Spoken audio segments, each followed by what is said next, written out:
All right, so I'll go ahead and call to order this meeting of the Greenfield Conservation Commission at 6:31 p.m. on August 8th, 2023.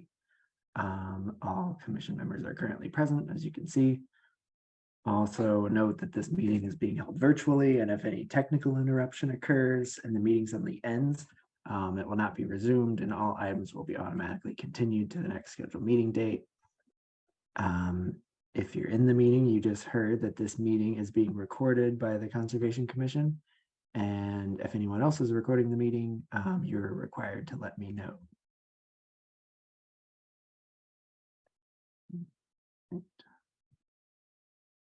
None, I will assume no one is recording. So the first item on the agenda is approval of minutes from July 25th, 2023.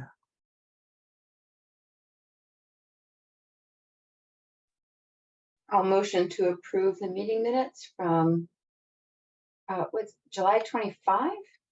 Yeah. July 25. I'll second that. All right, a motion to approve was seconded. Any further discussion on that?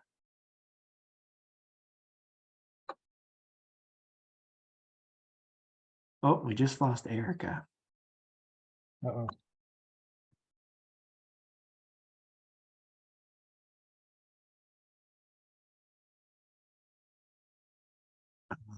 Let's just wait a second. Oh, there's Erica again.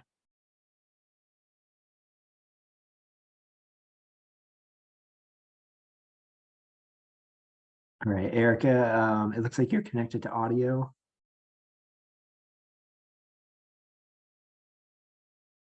Yeah, I'm already having problems, so I'm using my phone now. Okay, so I'm not sure when you dropped out, but we motioned to approve the meeting minutes, and that was seconded. And then if there's any other discussion on that. Okay.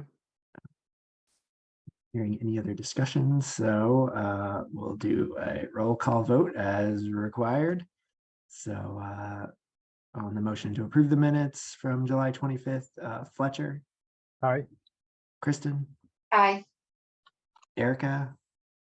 Abstain. And I'm an aye. So those minutes are approved.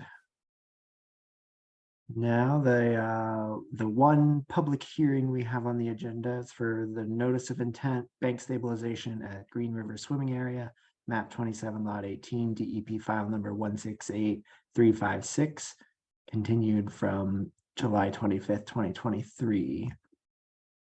And Alan requested another continuance. okay. Yep, I was gonna say I don't see them here, so I'm guessing that we're continuing that one again. Okay, I'm just looking up what the date of our next meeting is.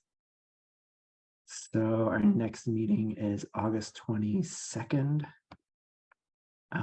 So I'll just go ahead and motion to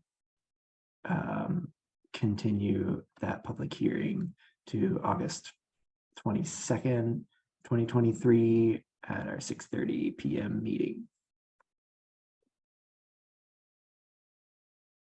Second. Oh. Okay, any other discussion? Okay, I'll do a roll call vote on that one. Fletcher. Aye. Kristen. Aye. Erica. Aye. And I'm also an aye. All right, so that has been moved. All right, so next on our agenda, we have request for certificate of compliance, roadway improvements at the Wisdom Way, River Street, Mill Street intersection. DEP file number 1680338. And do we have someone here for that project?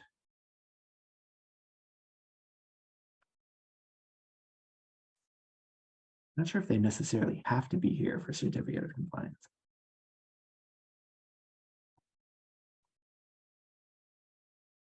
Okay. So,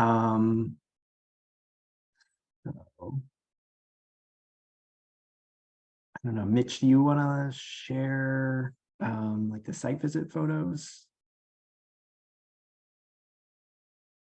Yeah, I'll pull those up.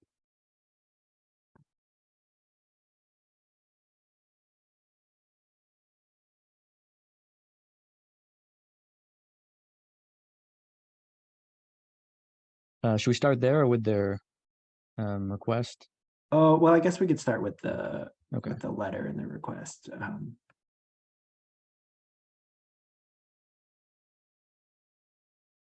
So this is the letter from the engineer that everything was as planned except for the planting, which they came before us and we approved of the switching of the plants. They did the sweet fern. I think that happened while I was on vacation because I read that and I was like, I don't remember that at all. Might have been the one time you left. Yeah, yeah.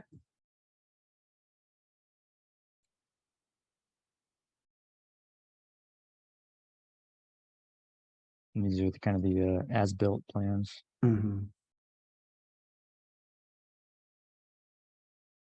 And their photos, the planting area.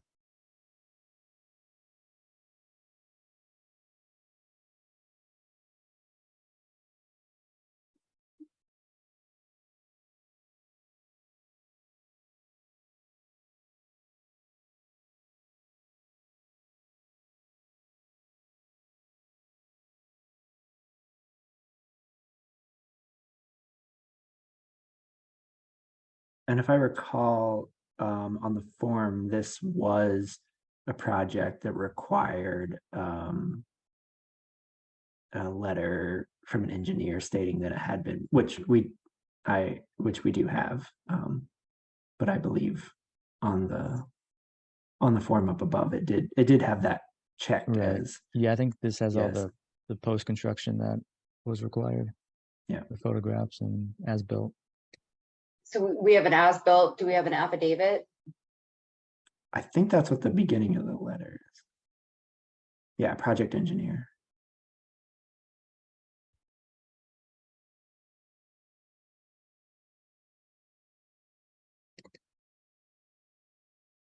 And then these are from your site visit. Yeah, just going down the road.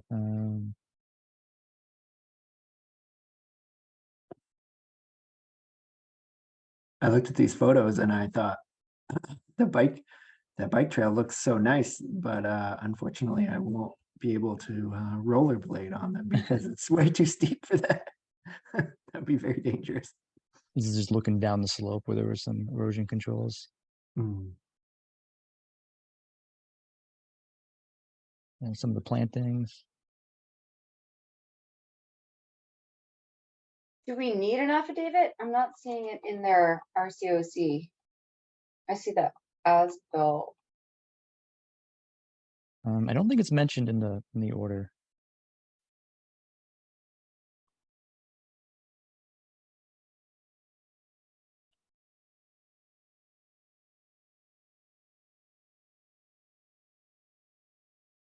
These are the sweet ferns.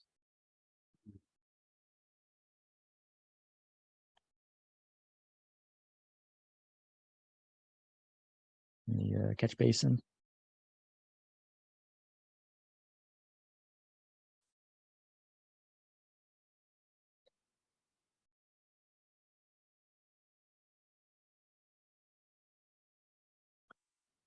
Kristen, I guess I was assuming that letter at the beginning, it says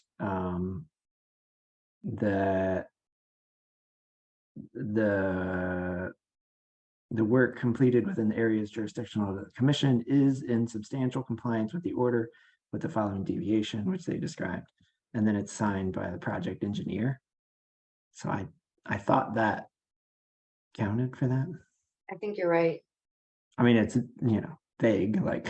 I mean, it's not notarized, but I don't think it needs to be notarized. I think it I just don't needs to think be so. certified by a land surveyor or an engineer that the project has not deviated from the approved plans with any exceptions as noted.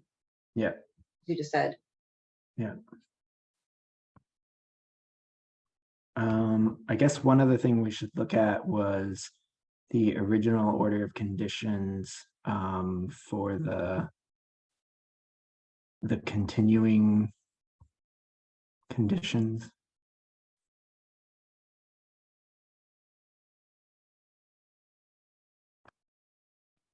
And I can share this. So at the end of the special conditions for this project, these conditions 80 to 86 are all continuing conditions in perpetuity. Dumping prohibited, additional alteration prohibited, mowing or vegetation management within wetlands. Stabilized slopes shall be maintained. Yeah. Pesticides, herbicides, fungicides, and fertilizers prohibited, native plant species, and invasive plant monitoring and management. So if we issue a certificate of compliance, we should mention that those conditions 80 through 86 are continuing in perpetuity.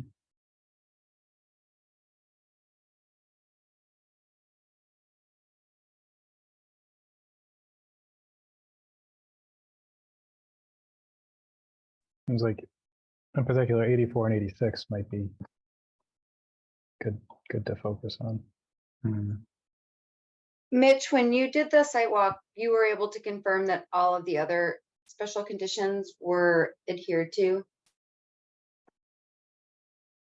Yeah, as far as I could tell, I didn't see any issues.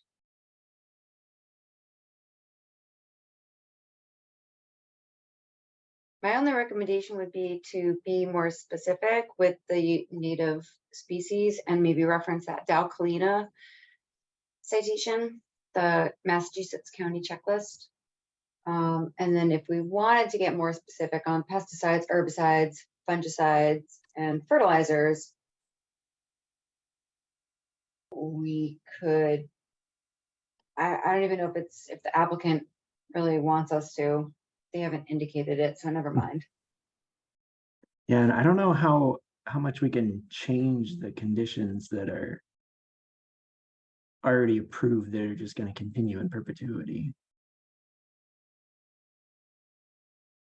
I think you can add anything you want, if it's, if the applicant agrees to it,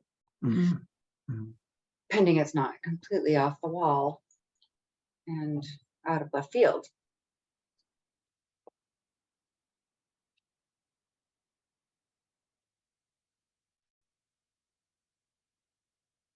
For the herbicide thing, I was thinking,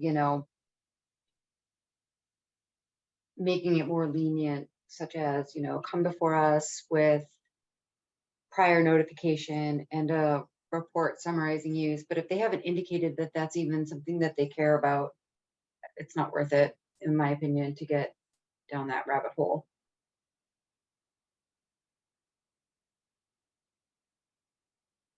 I think as long as we point it out, because that may have been how they managed prior. I don't know, along the side there, even though it's right next to the river, but.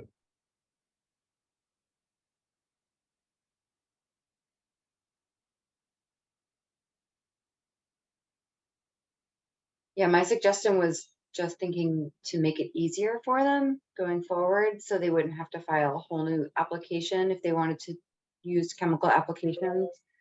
But as we don't have a representative here, I'm not sure that that's what they want, so.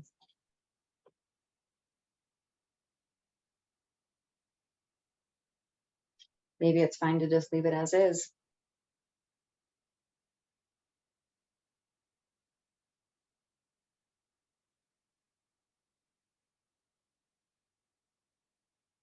And I'll just share a blank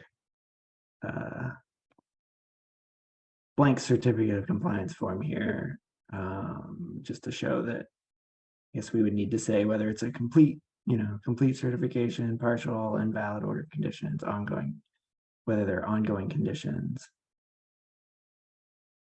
and then list what the include any conditions contained in the final order, such as maintenance or monitoring that should be continued for a longer period. And that then would be, then we can list the condition numbers here. and that would be special condition 80 through 86. Yeah. Which are pretty boilerplate. I mean, I'm relying on you, Mitch, to certify that the original orders of conditions were adhered to and the project's been completed as required. Because I wasn't at the site walk, but I'm ready to motion if there's no public comment or any other commissioner discussion. I just, a lot of our, previous ones had a 2-year monitoring period to make sure all the plants lived, and this one doesn't seem to have that. Are they responsible if, 80% of those sweet ferns die, or, is that included in the special conditions that they'll replant stuff if it dies?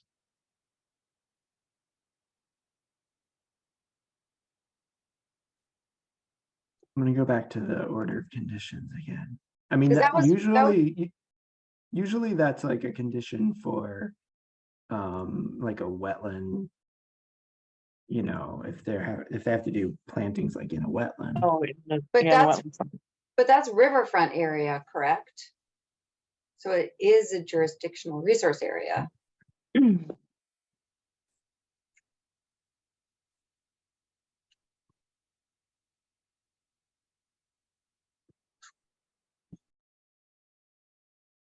Mm, Is So that if the- condition just for like wetlands replication projects? Might be. The monitor Yeah. for 2 years? I think that's usually what that's for, yeah. Yeah. And I mean, we could have included that in our conditions, but I don't think we did. Yeah, we could have. If we didn't, that stinks because it is a jurisdictional resource area. It's not just a buffer zone, it's a riverfront. So Hmm. Yeah, I don't see anything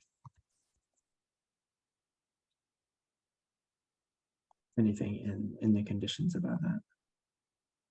Okay.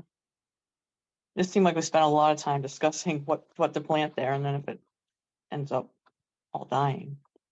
I mean, they do have a condition to monitor non-native and invasive species, Right. so hopefully if they see it dying at that point, at Mhm. least they'll have eyes on it. Right. Right. I saw that, so I figured, I didn't know if that covered that, so. I think being more proactive is a good idea with intentional plantings like that.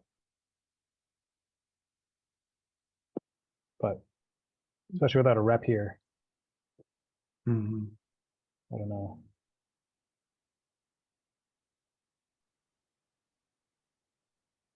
That was my only comment. Otherwise, I think it looks good. So. Yeah. Agreed. Someone want a motion? I'll make a motion to issue an order of condition, certificate of compliance for DEP number 1680388, Wisdom Way Reconstruction Project. And acknowledging the ongoing conditions 80 to 86.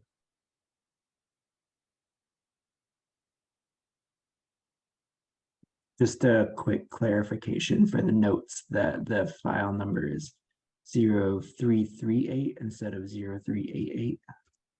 Okay, I was reading off the project engineer's letter, so maybe that should be. Oh, did they have it wrong in there? I was reading off of our agenda, so hopefully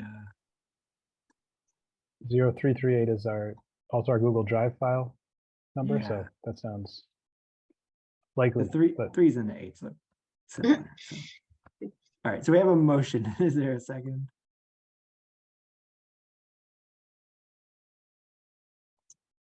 oh, I'll second. Okay, I thought our motion was gonna die.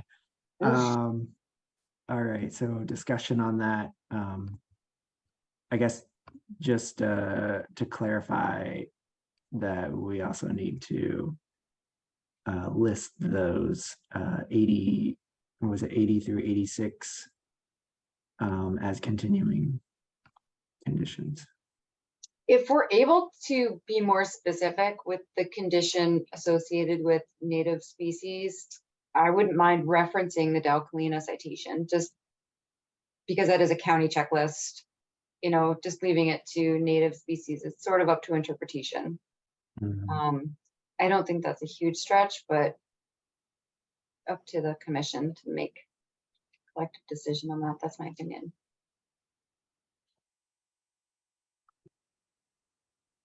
I mean, I feel like it's Part- basically just a clarification on what that means, so. Right, because the work's done. So unless they were like replacing or, Yeah, but can't hurt.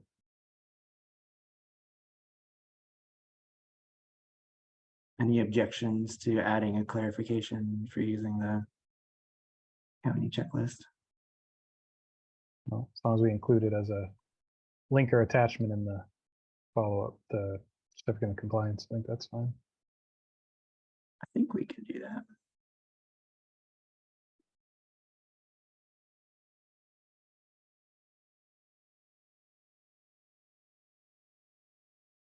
Okay, any other discussion before we vote?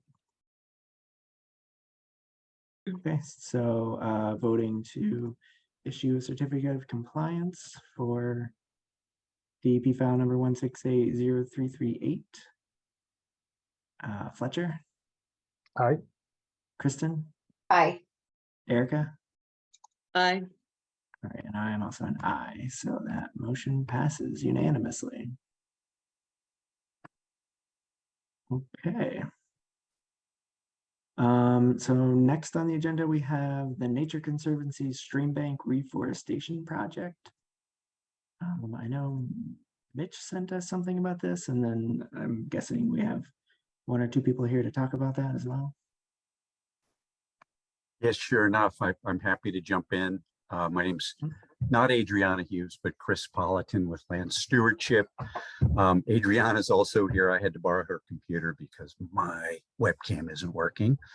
I know a couple of you. Hi, Kristen. Hi, Fletcher. I remember you from Mount Grace, Fletcher, and Kristen from SWCA. And of course, I know Yes. Mitch. Nice to see you all. So just to introduce this program, we're essentially working on contract for the Nature Conservancy on a pilot program to get some projects going on stream bank and floodplain reforestation. So because it's in the pilot phase, it's taking a while to work out the details. But I think we have enough to discuss the program, or at least introduce it to you right now. And really, the hat that I'm wearing tonight is I have a sales pitch for you. And so I'm going to try to sell the program. Just understand that I don't know absolutely everything about it yet because it's in development. It's basically through DCR and through the Executive Office of Environmental Affairs. There is money. We're looking for, let's say, 6 to a dozen pilot projects in this fiscal year. So they could happen this fall, which I acknowledge is ambitious. They could also happen in the spring, which is probably more realistic.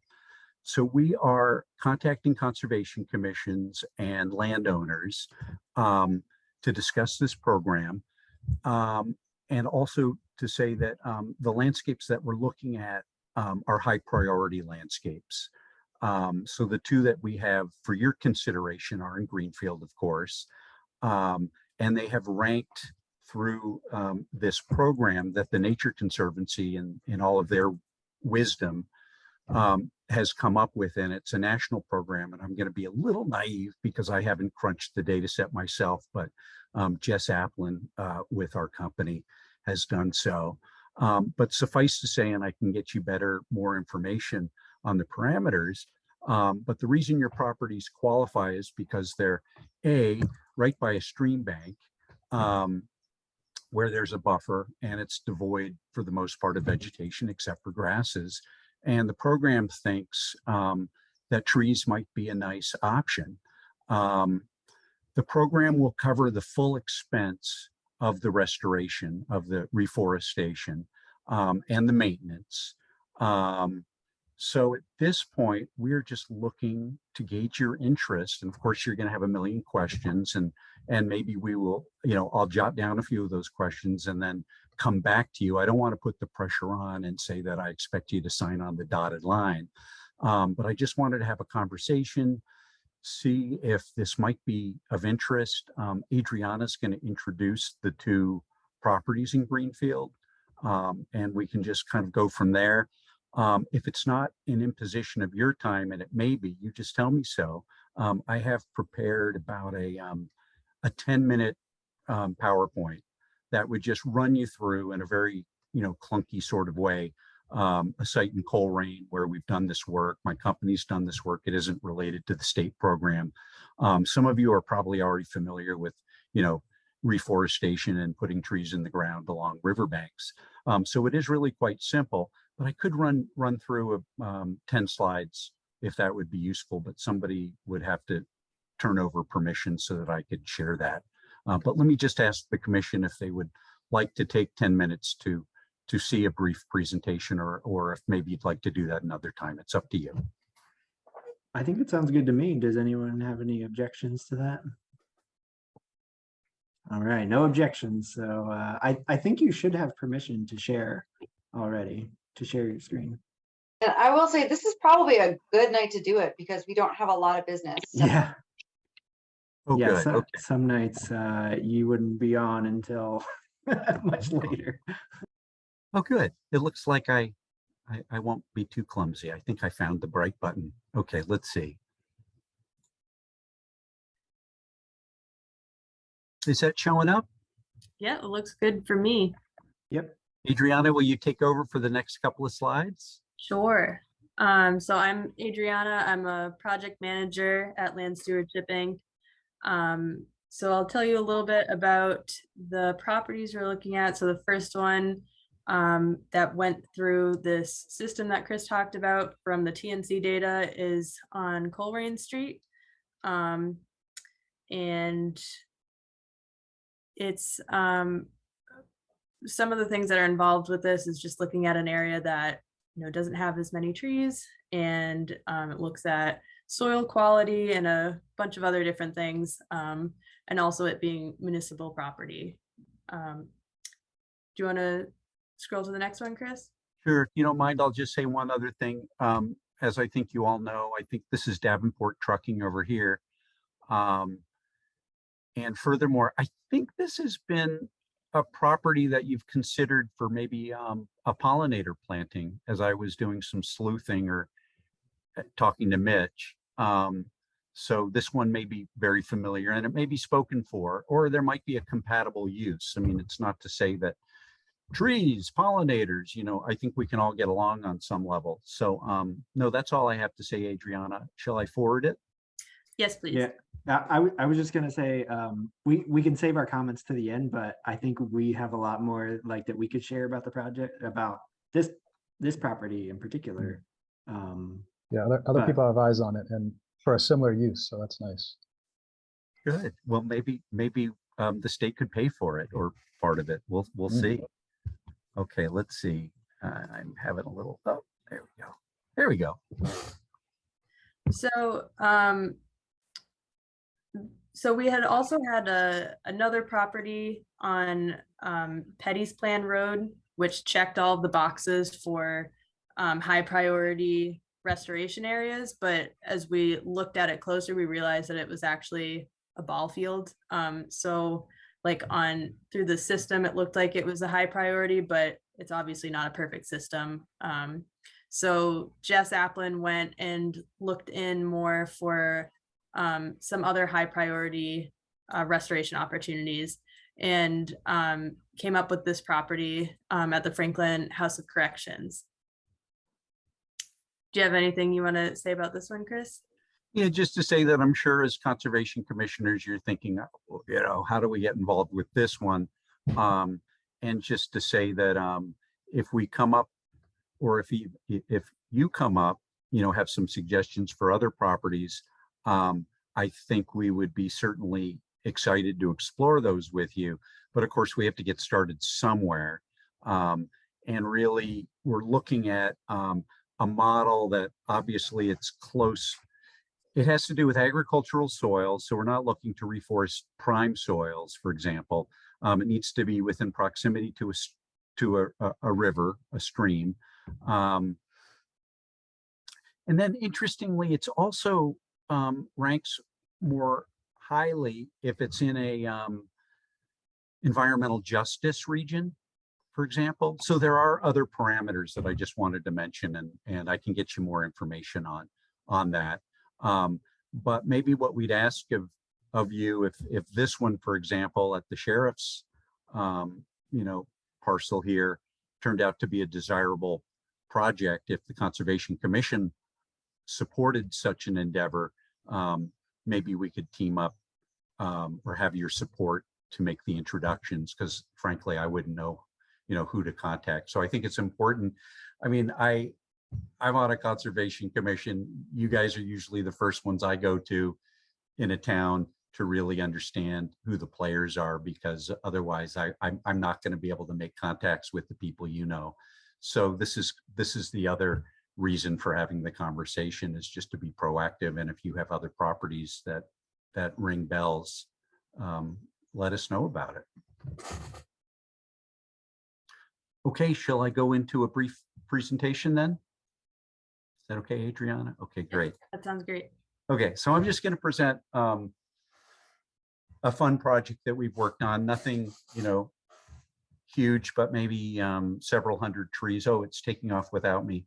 And it's in Coleraine on the North River with the Connecticut River Conservancy. And this was something that my company worked on as contractors, but we also did various things in planning. But let me just give you the details, because some of it may be very apparent. Yes, you're planting trees, and some of it may be a little nuanced, and you may want to consider that, because planting a forest is different than planting a tree. So this is an assortment of species, all native to the county, and that's important, and that will continue to be important. I overheard your conversation before of using the Franklin County checklist, and of course that would be the priority. So it's a mix of trees and shrubs, and then tubulings. And if you don't know what a tubuling is, just willow and dogwood species that are planted as cuttings, and very inexpensive way to get a lot of plant material in the system. The first site is a site preparation. This was just grass, to the woods. So in this case, some fairly light scarification. In other cases, one might do an herbicide treatment just to kill all the existing sod before planting. In other situations, you may use a plow, and there are lots of different ways to do it. In this case, we're doing it pretty simple in Western Mass style, and it was fairly effective, though it could always be better. Next step is planting holes. It can certainly be done by hand if it's a smaller group of 50, 100, a couple of hundred plants, but this one was about 800. So in this case, we rented, sort of a Toro Dingo-esque style piece of equipment with a planting auger. No big deal, and you just go through and plant all the holes. Drill all the holes. Of course, invasive species. I know you're aware of that. The site had knotweed on it, and that was part of the program, was to chemically treat the knotweed and other invasive plants as carefully as possible. Of course, this was permitted through the Conservation Commission. And then one cherry on top I like to add is simply that what a great opportunity for Greenfield. Here's my sales pitch. There's no reason to say that this has to solely be done one way or the other. I mean, this could be a really nice project with volunteers and stakeholders, and I would certainly advocate for that if that was the will of your commission.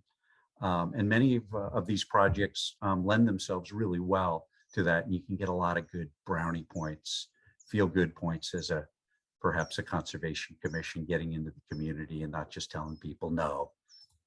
I know you don't do that, but you know what I mean. Sometimes these services are nice because they say yes, and they're community focused. The trees come, and there's a lot of work to do. Oh my gosh. You've got to plant, you've got to mulch, you've got to protect. And so it's nice to have volunteers to do that work, or I think in this case, certainly the state is willing to pay for this work to be done. But the first thing, or a very important thing, is to put up deer cages or some way to protect the trees and the shrubs from herbivory, because that can be a real problem. And of course, nobody really thinks it's going to be that much of a problem, but in my experience, it always is. If the site floods, the other side of it is, we've got deer, we've got these cages that are going to, be an obstruction. So there are different considerations, but this tends to be what we've settled on is putting these on and hope that a site doesn't flood, or when they do, that the damage is minimal. Then you have to water the trees, and there are various means to do that, from bringing water to the site to pumping water from the water body that you're right next to, and then developing a pressurized system so that you can water all your trees, because they need a lot of water. They need a couple of gallons per tree or shrub, at least for the start of things. And of course, there are droughts that come, and you have to be prepared to water them as well. All of this, by the way, would be the state programs or the contractor that they hired, their responsibility to deal with this. So I guess I want to impress on you that you're going to be thinking, oh, great, so we're going to be sending the DPW out to do that? And the answer really should be no, that will be the state program's responsibility. 2020, it's all planted. It looks buttoned up and nice. Good photo op. It's got a nice pollinator seed mix with wildflowers under there. And, life is good. Survival rates, 99 the first year, 96 the second year, 94 the third year. I know Kristen will give me a little bit of a wince because, they're not often this good. We just lucked out. This was sweet that it's really gone as well as it has. I mean, 70% is pretty typical. I mean, I'm sure your commission requires a certain percentage, and for the plants to be replaced and stuff. And not to say this program would work, that you would be overseeing this planting project and establishing an order of conditions, though that's a head scratcher. Maybe you would. There would probably be a component of permitting. Obviously, there would. So that might change things a little bit. But in any case, trees do die, things happen. And in this other PowerPoint I was going to show you, we lost about 50% of them due to vole damage. It was just one of those pulsing years that the voles were out there. In ecology classes, you learn about the different, pulses that happen with these wildlife species, and we just got nailed and just had to keep plant some more, and then get smarter and put up vole protectors as well. Okay, I'm almost there. So in 2023, I was just out there with my daughter, taking some pictures and counting every tree and figuring out what died and what survived. And it was 94% alive, and it looked good. And, some of them were a little stunted, and some of them, like this cottonwood, were absolutely beautiful and tall and did my heart well to see it. But it's a long site, it's a big site, so I'm just showing you the nice pictures. But there are some areas where the flooding came up, and there's always something to fix. And so so a question, you don't just plant trees and walk away. I mean, it's usually at least a 3 to 5 year process, and that will require some further condition. Of course, these details need to get ironed out with the program, Executive Office Environmental Affairs, DCR. Its sister program, though, is Greening the Gateway Cities. In case you know of that program, they just hired their tree planting manager, their tree manager, and her name is Hillary Domino, and she comes from the Greening the Gateway Cities program. So I think she knows what she's doing.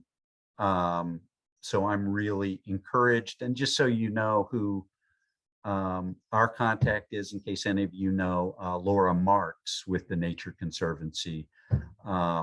She's the one that's overseeing our work and kind of guiding it. So I think I'll stop now and just ask you for any questions or feedback about the program, if that's all right. Anyone want to start? I'll just say thank you for including so many keystone species, especially for urban environments, with a focus on wildlife habitat, pollinator species, and native stuff. So excellent presentation. Thank you very much. Thanks, Appreciate Kristen. it. My pleasure. Absolutely. I did see the site at North River, and a lot of you are in the know about all this stuff, but it was a New England wetland plants seed mix, pollinator mix, wildflower. And you know how it goes, like some species don't come up or it takes them a long time, and it took forever. And now that's the third year into the project. There is lots of partridge pea and anyway, I'm blanking on the names, but lots of good stuff in there.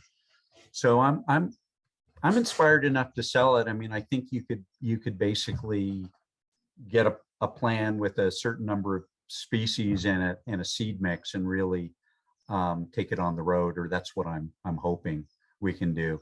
I mean, the big idea would be to really diversify the program and have some in Western Massachusetts, a little further west in the Berkshires, of course, east, and really divide things up. They have last count, it's not a great deal of money, but it's about $500,000 perhaps. And they're going to apply for grants, and there's a lot of money apparently coming through the turnpike with Inflation Reduction Act and various other programs that some of you may know about. Fletcher, I saw that you were unmuted before. Did you have a? No, I think you were going to give them the context for the Yeah, there's two Miller's names Meadow. for it now. It's Miller's Meadow, thank you. Site. So I think that's a good idea to start. yeah. I was just gonna share. I don't know if Mitch actually shared the plan that was like a community group came up with for how to utilize the Coleraine Street property that was formerly known as Wedgewood Gardens, and now it's known as Miller's Meadow. And that property is actually managed by the Conservation Commission. So for us, like that would be very easy, you would just need permission from us pretty much. And this was, they were looking at the existing conditions, and then they kind of came up with like a rough plan. Oh, sorry, it's scrolling wrong here. Like a rough plan for how to utilize the site. And they had this dark green area as like reforested down here. And then number 3 is like replanting with native plants and specifically pollinator friendly plants, like on that hillside up to the road. And then 2 was like more of a grassy area, picnic tables, that sort of thing.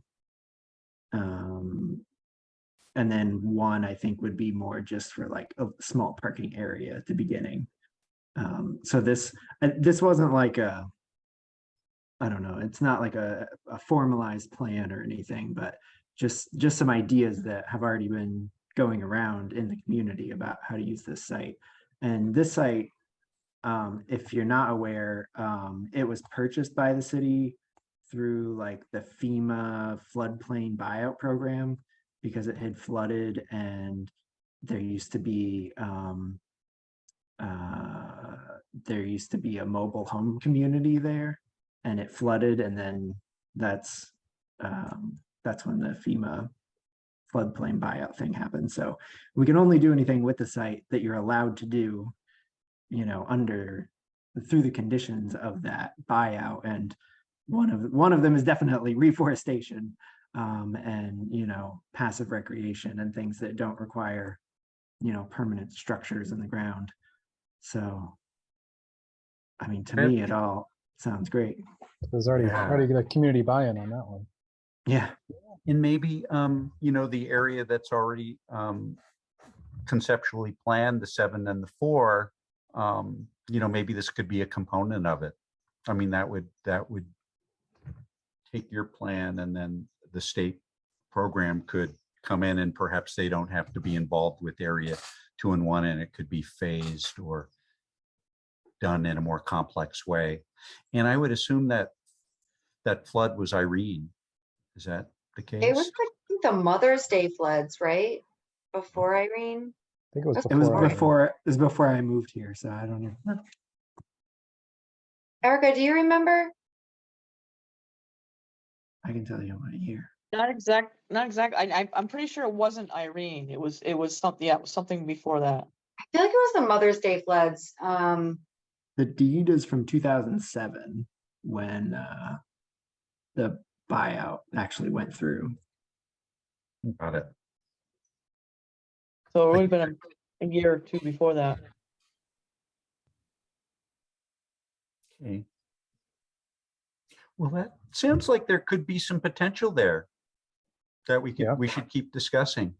Yeah, and I guess another thing I was wondering is, you know, these people in the community have been like very proactive in like coming up with this, you know, concept. And I was just wondering how much of like a collaborative process, like, you know, bring those people in and, you know, talking about this project going forward, and like how could we make that, you know, incorporate their ideas, like maybe it doesn't have to match what they already came up with, and, you know, maybe we could reforest more of it or less, or, you know, I don't know what. How that Well, process obviously works. there'll need to be some planning that's done. And I mean, I'm certainly of the mindset, though I can't be the absolute spokesperson for the state, because we're trying to get this program going. But I mean, the stakeholder engagement is just so important in these endeavors in restoration, that it would be foolish to just come in and say, we're going to do it this way, and that's all there is to it. So I imagine, and I will pass that feedback on, like what will the process, and can we engage with the community and get feedback and have charrettes and, you know, various means to get everybody on board, because there are probably things that, you know, I'm not thinking about that the community is. I mean, certainly, you know, more of that is good. So I think that would be really an interesting process. Yeah, and that another reason that site is interesting to me is because on the southern side, there's a stream that comes in, you know, at the bottom of the property. So you kind of have the confluence of two streams right there that you're reforesting the overlapping riverfront area from both of those. So it's kind of like a double impact in a way. And then the only other thing I had was, oh, well, two more things, I guess. One is, I know in that, you know, plan the community group came up with, they had designed in some like walking trails through the reforested area. And I didn't know how that would work with this type of thing. Like, I imagine trails would probably be okay. Like, I know you're talking about putting down, you know, native seeds and everything, but I didn't know if that was allowed. I'd say there's no allowed or disallowed at this point. Everything's game, and that's how we should approach it. I think a walking trail would be fantastic. I mean, if any of you know Fanny Stebbins Refuge in Longmeadow, that's a site where I was involved with 30 acres of floodplain restoration. And we, due to deer, we had to fence it off. And the community, I won't say they hate the project, but you can imagine, you know, when it's something's fenced off versus being able to walk right through the restoration and have your favorite trees and to be able to observe it. How cool is that? And I think what you're suggesting is that's what you would want for this site. And I'm totally with you. That makes a lot of sense. So I think that would be a deal breaker if you couldn't do it that way. And I guess I'll also add that there's in Greenfield, there's a group that's the Greenfield Tree Committee. And I imagine they would be very, very interested in having this. I mean, they've been working on like, street trees throughout the city and like, Yeah, they work with Yeah. the Greening the Gateway City program already, I think. okay. I was gonna say green and Greenfield too, maybe. Yeah, I guess once we get to that point, I think we can identify a lot of local stakeholder groups in Yeah. Greenfield who would be interested and very excited about having this done. And I think it's been one of those properties that I feel like over the years, like there's been the intention to do something like, restoring forests and things like that, and just haven't had like the money or the opportunity to do it. So I think this would be great for that site specifically. I agree. And I'll also just add, there are a lot of cold water fisheries resource areas in Franklin County. I'm not sure about the state in particular, but those are areas where reducing thermal loading would be, in my opinion, a pretty high priority. So I see only good things. I'm really happy to see your presentation. Okay, great. Then I'm going to let you go. I'm very encouraged. Thank you. This is, our first presentation of the program to a group or a commission. So but I knew you'd be friendly. I love Greenfield. So why don't I just take the next step, get a little more detail. I have some of your feedback and questions, but if anything, I have a lot of encouragement. And then I'll be back in touch with Mitch to kind of report back. And then obviously nothing's set in stone. Let's just see if this is a good fit for the city of Greenfield and the state's vision, and we'll go from there, but we'll keep up the dialogue. And Chris, are you looking for parcel recommendations, or is that not really, you're just kind of searching them out on your own and coming to us with them? Or I think that's what I'm basically being asked to do, but that doesn't mean that if you had any suggestions that we couldn't do our own kind of look and see, like if one just came up and you thought it was a great fit for the city, let's talk about that. That would be great. Okay.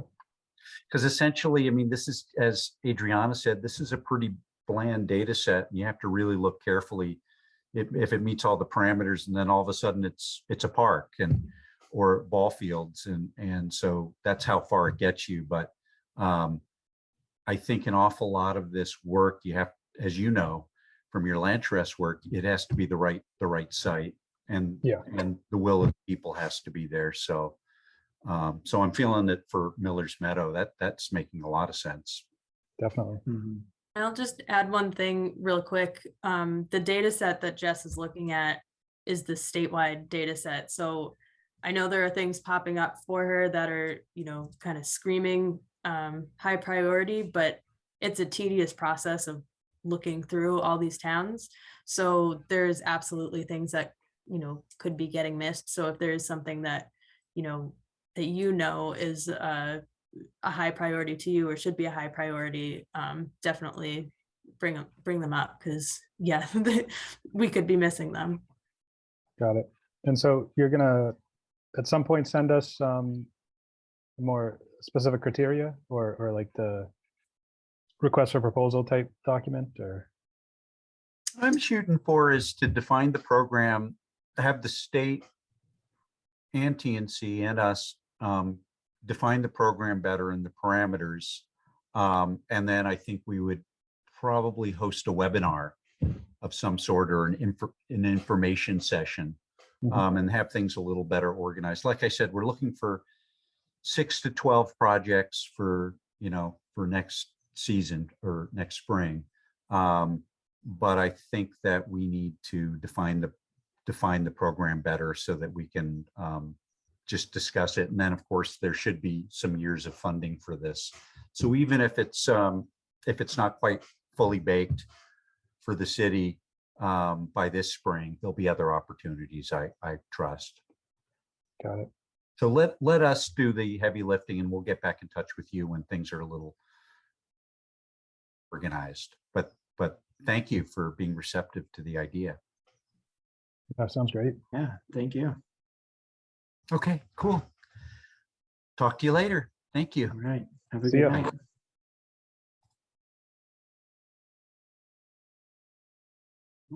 Okay, let me get back to my agenda here. Oh, wrong document.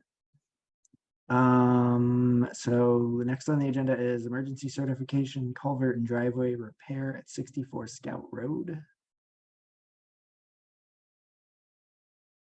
That was when we talked about last time. We just wanted more info. So that was issued. We just said same size or larger and 25% embedded.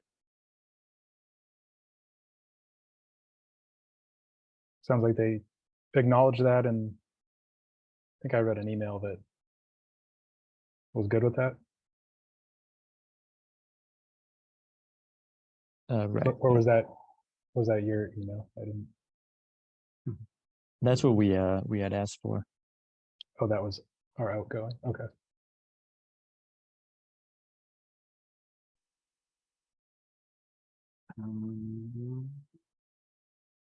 Sounded like they weren't sure what size it is currently until they Oh. got in there. That was the one that you said they weren't sure what size it was because it was crushed and they couldn't see what size it was, I think.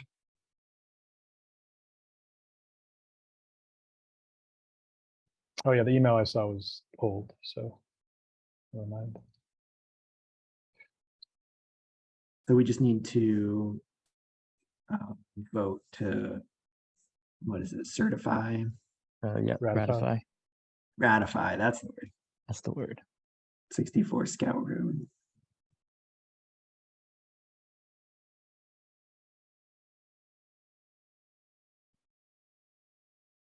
So I'm sorry, I'm confused. We're not waiting for additional information before we ratify it, or can we condition that? Like, if they don't know whether they can meet what we requested yet. Well, I think what we had requested was a same size or larger culvert, same size as what was already there or larger, so. And I think that they agreed to that. Yeah, Oh, I what was the response, Mitch? I didn't totally catch that. Did they acknowledge those conditions, or we haven't heard yet? No, we just issued it. They didn't respond to them. Oh, okay, there was no response. I don't. Oh. Trying to remember. Yeah, and emergency certifications. I don't think they had any issues with those. Yeah. Well, I can pull my email.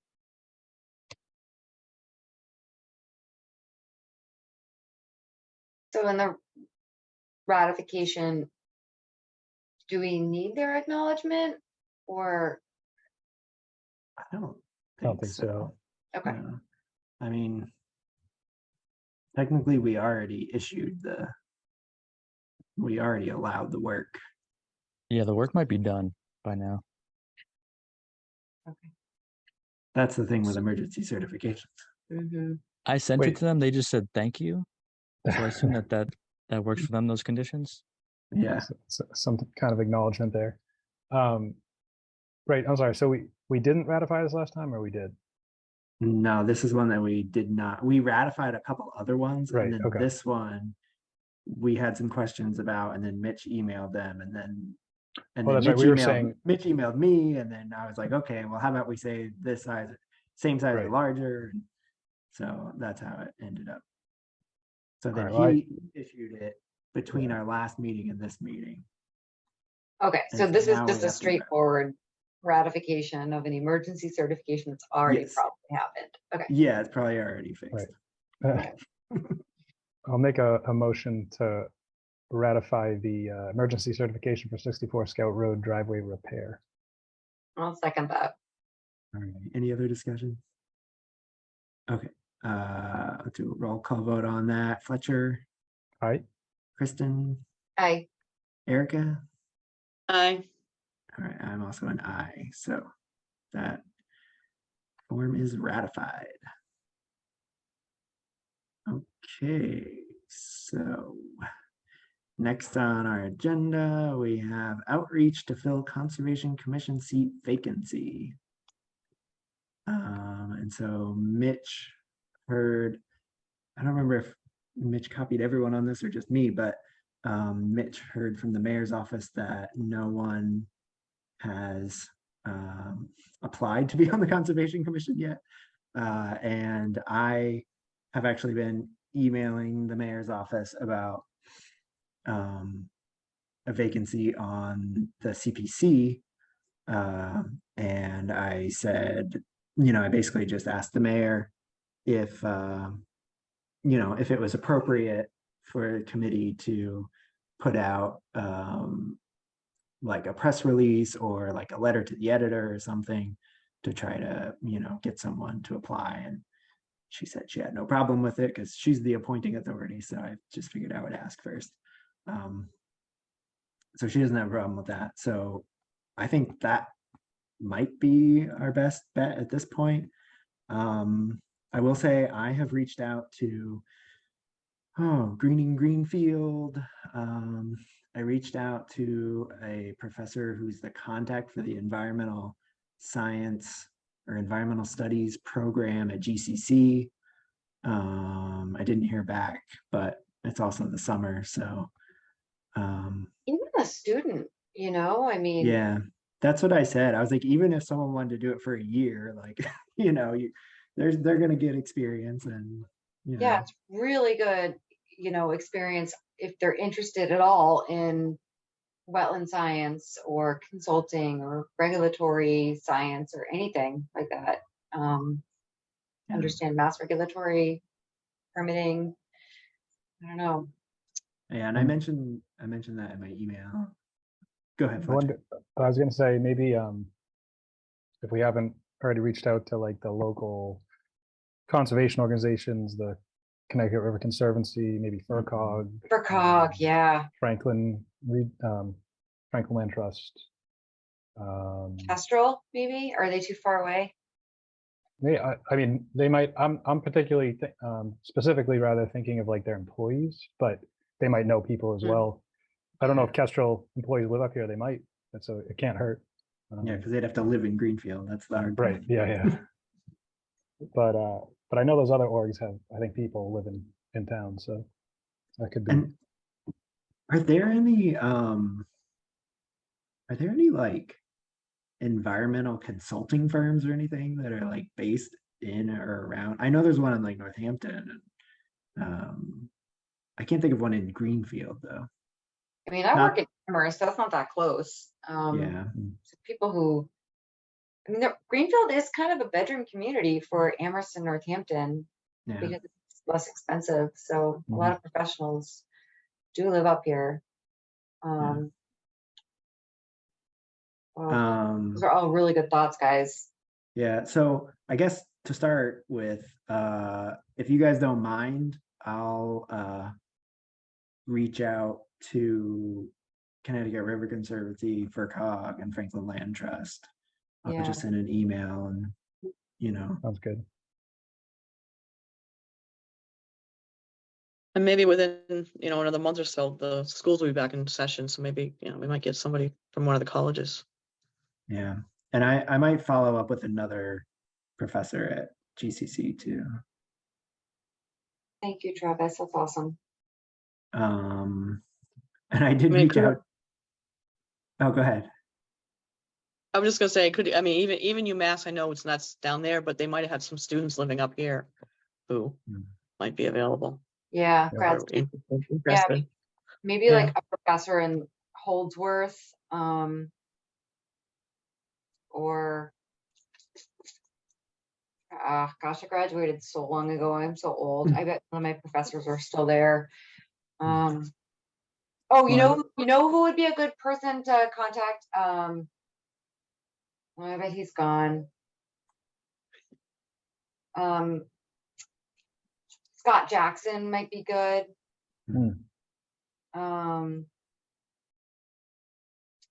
I bet Kurt Griffin's gone, but Scott Jackson I bet would be good. I can reach out to him. I think is Bill Luttrell local. I know.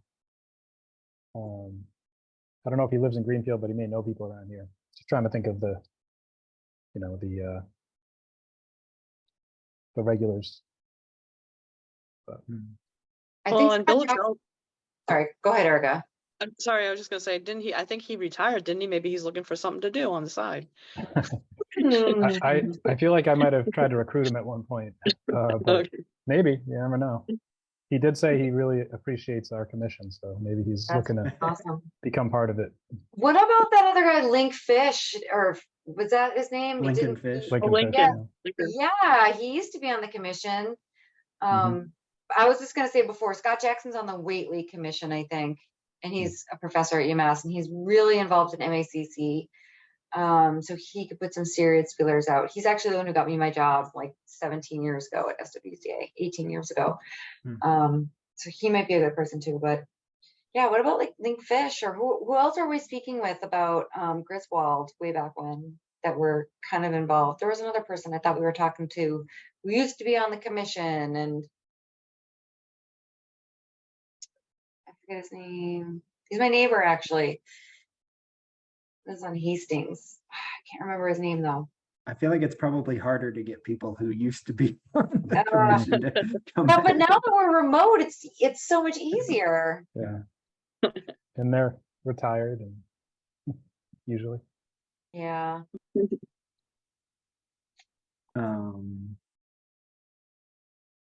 Yeah, so we do have, so, okay, so we have all these people to reach out to. Should we start with that before we do like a letter to the editor or something, or I think so. I feel a reach out little to all bit these organizations first? worried about posting something in the paper. As far as just an influx of potentially or sort of scattershot Mhm. applications. Yeah, that's a good word for it. Yeah. Well, yeah, I think that order then makes sense. And it wouldn't, I mean, we want to be as inclusive as possible with our criteria or whatever, but it couldn't hurt to include some criteria in the Greenfield Recorder article that, Mhm. at least sets a baseline That's a good point. so you don't And- have too many random sort of applications. Yeah, and really, it's all up to the mayor anyway, whoever the Mhm. mayor wants to appoint. Yeah. Yeah. Although it does say in the Conservation Commission bylaw in Greenfield, it says a recommendation can be made to the mayor by a majority vote of the commission for a new member. So if somebody wanted to talk to us and we wanted to recommend them, we could do that. I feel like that's the best approach, is coming to the agent and or chair and expressing interest, and then taking it from then, writing a letter to the mayor. I don't know. Yeah. Versus just going straight to the mayor. Yeah.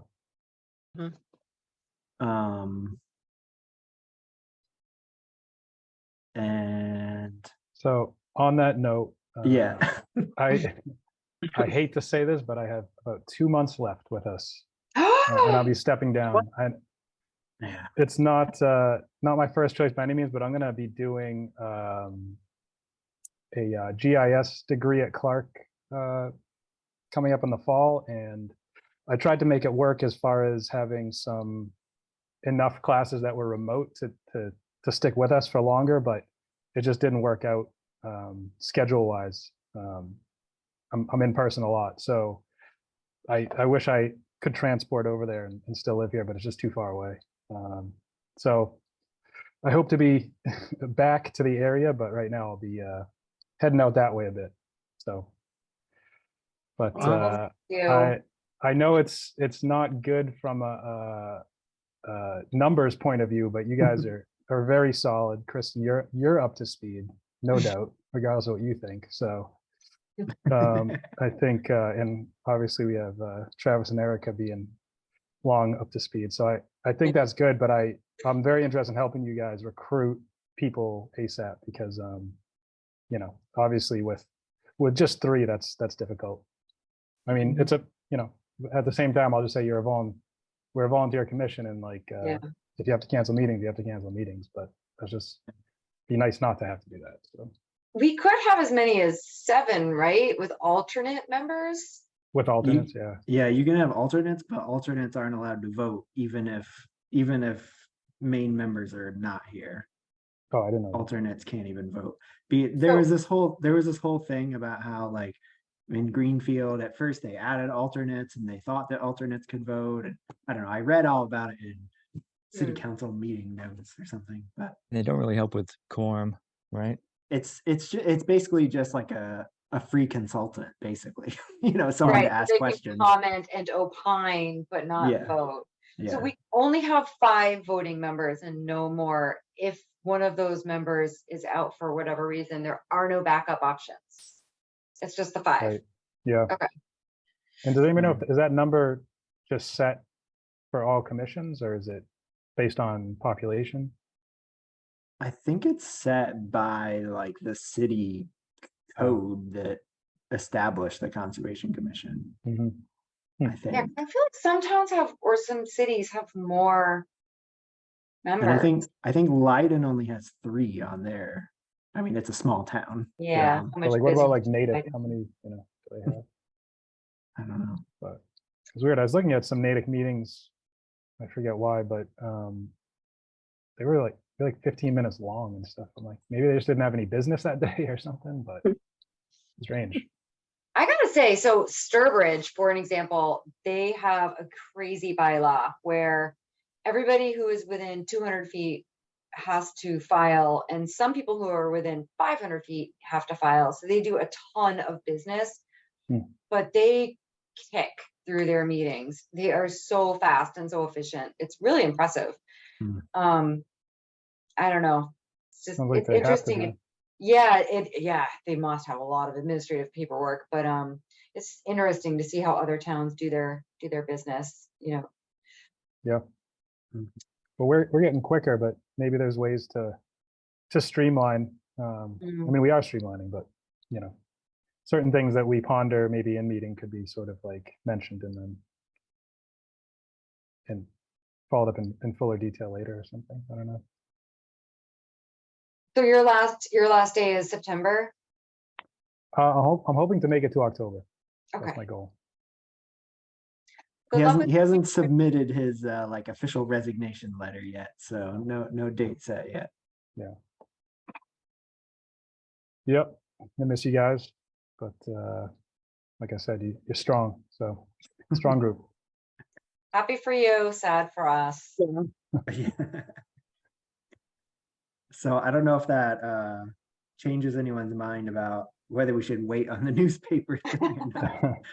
I mean, maybe at least one meeting, like, I can reach out to these groups that I wrote down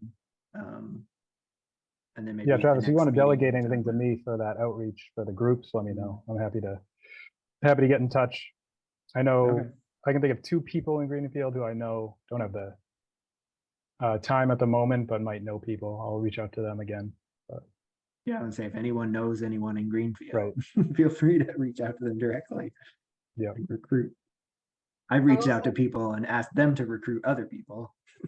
Yeah, that's my best bet. I don't really know anybody in Greenfield, but I will say I don't think I'm planning on being gone for a Tuesday night for quite a while. So unless some weird field work thing pops up and I'm gonna be late, or there's a conflict like with Wendell. They're the only other town that I know of that meets on Tuesdays, but I should be fine. So I guess if we have 3, it should be okay, but that's cutting it a little tight. Yeah. And if you don't, I mean, that's the way it goes. You gotta Mhm. push it to the next one. And then I'm not sure what happens when someone needs to recuse themselves. I was just gonna say, yeah. If I mean, something else. then- Into what I wanted to talk about, I sent you an email. yeah, I saw that. Yeah, I don't know if I should even bring it up in an open meeting or if we should just talk about it via email. What do you think?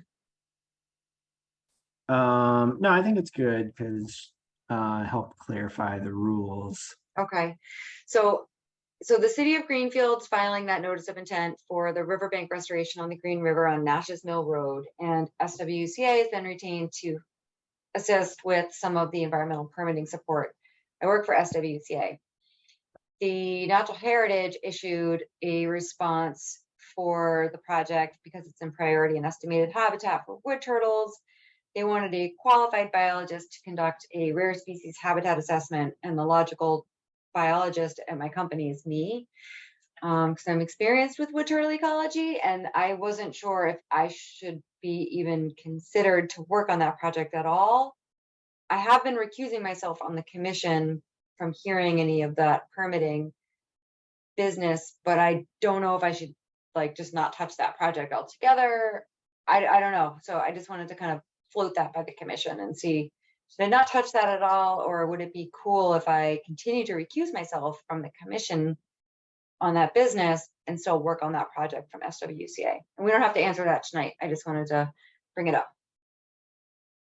Yeah, personal opinion is just, everything is well recorded. Lots, like the documentation is there.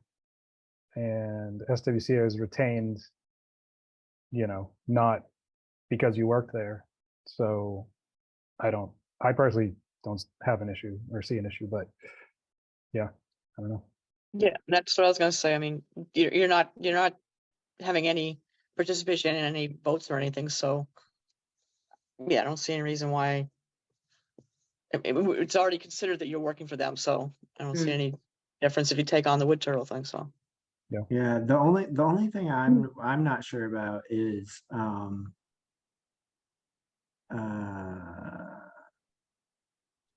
that like you can't represent someone else before your own board or committee, I'm pretty Yeah. sure, through conflict of interest laws. And I'm assuming, I don't know, I'm not exactly sure what the definition of represent, or present before us, because I mean, I kind of feel like if you do that, that will be presented to us. I mean, I would be doing work on behalf of the applicant. You know what I mean? Yeah. So, I have to actually retake the conflict of interest certification thingy. I have to do that every 2 years, and I think mine expires in September. So maybe when I redo that in the next week, it will become clear to me. But Mitch, if you could look into that too, let me know in like a week or so. That would be Yeah, I cool. was planning on just going over the conflict of interest law tomorrow. All right. So Yeah, I'll double it check. could, but I don't think that's gonna disqualify that role for you, since it's so much about money and project voting and acceptance. But who knows? Maybe there's. We've And you- got plenty of other folks that work at my company that are also on their town conservation commissions. I Mhm. just don't know, our Right. company represents applicants that present business, but I don't know if they're actually working on those projects. So I could actually also ask around my coworkers and see what they've done. So there's also the State Ethics Commission has a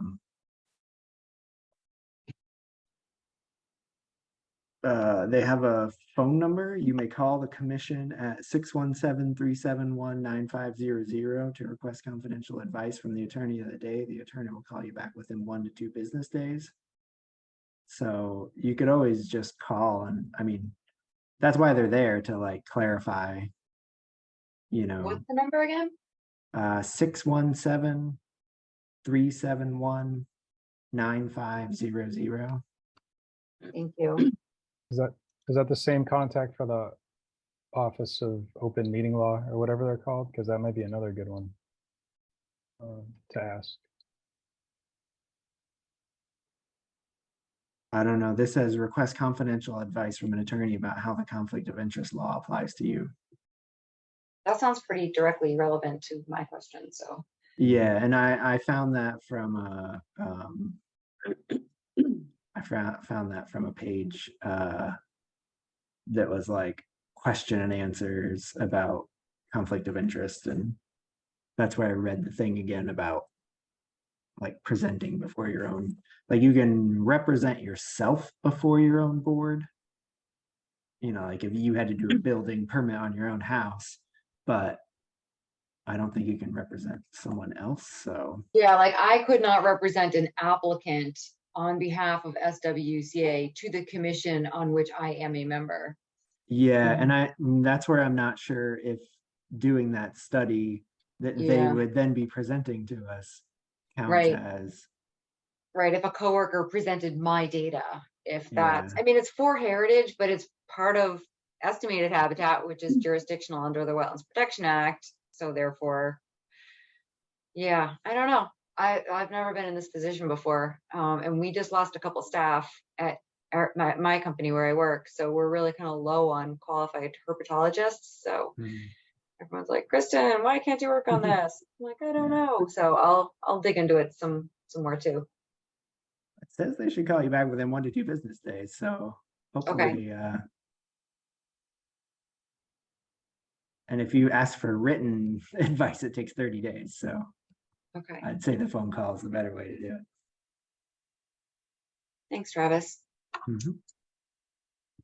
All right, so on our agenda, all we have left is any topics not reasonably anticipated 48 hours in advance of the posting of this agenda. I didn't have anything come up. I'm I got guessing- nothing. All right, and then any enforcement updates or No project monitoring? updates. Nope. Okay, Make a motion to adjourn. Second. all right, I think Kristen beat you on the second there. I was also moved. Yeah. You beat me to it. All right, motion to adjourn. We'll do a roll call vote here. Fletcher, Aye. Kristen, Aye. Erica, Aye. and I am also an aye. So we are adjourned at 7:52 p.m. That's not too bad, right? Good job, everyone. Yeah. Early. Like it.